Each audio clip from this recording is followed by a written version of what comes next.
الفضل YouTube channel میں آپ کا استقبال ہے۔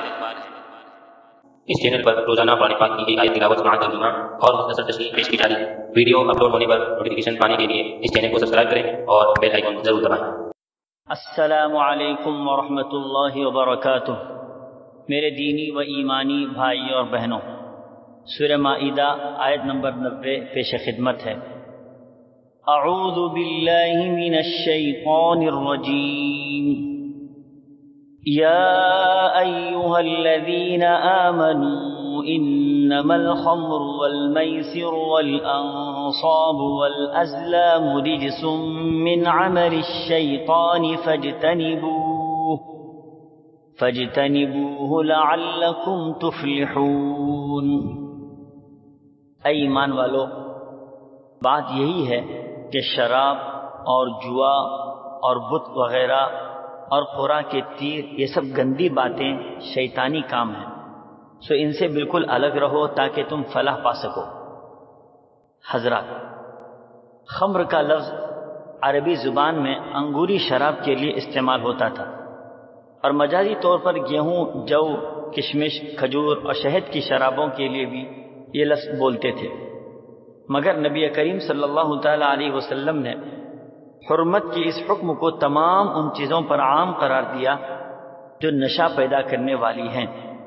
چنانچہ حدیث میں حضور صلی اللہ تعالی علیہ وسلم کا واضح ارشاد ہے، کل مسکر خمر وکل مسکر حرام، یعنی ہر نشہ آور چیز خمر ہے اور ہر نشہ آور چیز حرام ہے۔ اس سے یہ بات بھی واضح ہوتی ہے کہ اگر آج کے دور میں جس نام سے بھی کوئی چیز آئے اور اس میں نشہ ہے تو وہ چیز حرام ہو جاتی ہے۔ شراب کی حرمت کے سلسلے میں اس آیت سے قبل 2 حکم آ چکے تھے۔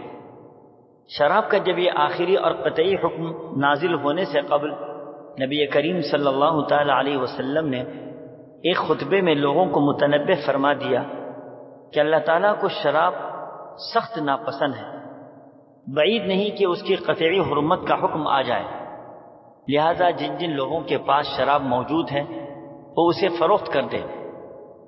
اس کے کچھ مدت بعد یہ آیت نازل ہوئی اور آپ نے اعلان کرایا، اب جن کے پاس شراب ہے وہ نہ اسے پی سکتا ہے نہ بیچ سکتا ہے، بلکہ وہ اسے ضائع کر دیں۔